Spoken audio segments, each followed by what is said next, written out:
Well, maybe you don't need to worry about calories. Maybe you can just worry about the sugar. Colon and rectal surgeon from Marquette up in the UP, Dr. Jim Surrell, author of SOS Stop Only Sugar Diet, is here with us. Thank you for being here, Doc. Oh, it's so great to be here. I really appreciate this opportunity. You know, more and more I hear from doctors, I talk to a lot of doctors and nutritionists who say we are eating way too much sugar. How much sugar are we eating in general? That's a great question, and the average in the United States is about 140 pounds per person per year. That's 2 to 3 pounds of sugar per week. Well, why is that such a big problem? We've been doing that for years.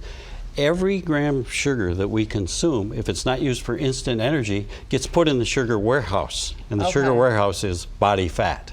It's confusing though, because when we talk about sugar, we think we're talking about cookies, cakes, candy bars, but it's not that simple though, is it, doctor? I mean, we're talking about sugar, like in bread, for example, white bread. Exactly. Well, white bread I would stay away from. I'm a big fan of whole grain, whole wheat breads. And for example, you could have like a healthy granola bar, or you could have a candy bar. The granola bar might have 3 or 5 grams of sugar, and the candy bar might have 44 grams of sugar, and it's going to get stored as body fat. Let me ask you this. You decided to write the book because, I mean, you've had a lot of experience with people struggling with their weight. You've done a lot of surgeries. Yes. What does the research say about sugar in our diet and getting rid of it? Well, what happens is every cell in our body, 100 trillion cells, needs sugar for energy. It's called biochemical glucose. Yeah. So the body won't waste 1 molecule of glucose. So if we take in more sugar than we need for our energy needs for these 100 trillion cells, then it's going to store it. Now, if we take in less sugar, we still have 100 trillion cells in our body that need sugar. So where is it going to get the sugar that it has to have? It's going to burn body fat. And that's how it works. This is very much similar to the Atkins diet, isn't it? What the premise of it, doctor? It's similar to it, but I thought, in my judgment, that there were too many rules on the Atkins diet. And on the SOS diet, I had to make it simple, because I'm from the Upper Peninsula. But well, you know what, you're right. These diet books are too complicated. So yeah, tell me about the rules in your book. Here's all the rules on the SOS diet. Bring it on. Rule number 1 is low sugar. Okay. Rule number 2 is high fiber, because fiber is very filling. And rule number 3 is everybody's favorite rule, because rule number 3 is there's no more rules. Okay, when you say low sugar, let's break that one down. What do you mean? Because people get confused. For example, drinking fruit juice, that's fruit sugar, but that's a lot of sugar. That's correct. A lot of the, for example, grape juice, I'm not going to pick on them, but 8 ounces or a cup of grape juice has 40 grams of sugar, versus 8 ounces of tomato juice or V8 has 6 or 8 grams of sugar. It's a choice that you make. You can almost do anything you want maybe once a week or so, but if you cut your sugar back to about 20 grams of refined sugar every day, you will lose weight, and you will lose amazingly 5 to 8 pounds per month.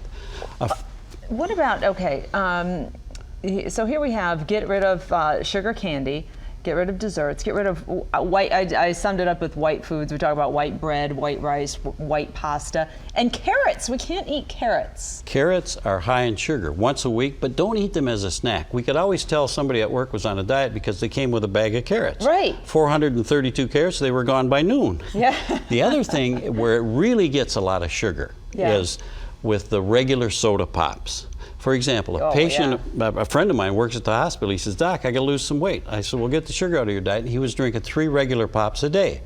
So he switched to diet pop and water and what have you, much healthier, and he loses 72 pounds in that year. And he said, why did I lose that weight? I said, with 3 regular pops a day, you were having this much sugar every day. You were having 54 teaspoons of sugar in 3 pops a day, and the body's going to store it as body fat. Is there concern, doctor, if you're saying go ahead and eat meat, eat cheeses, what about the cholesterol? People worry about that.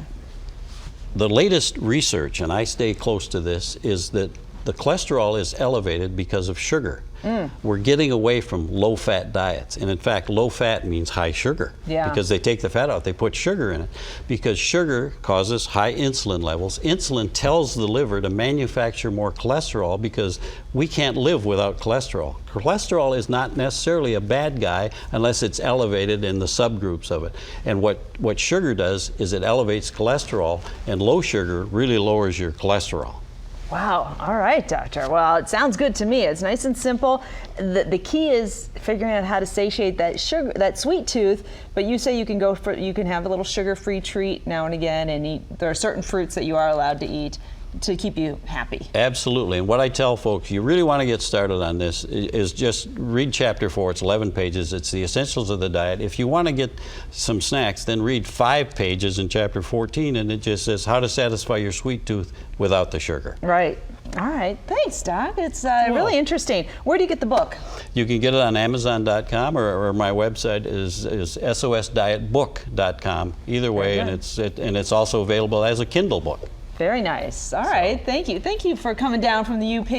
Oh, it's great to be here, and thank you so much. All right.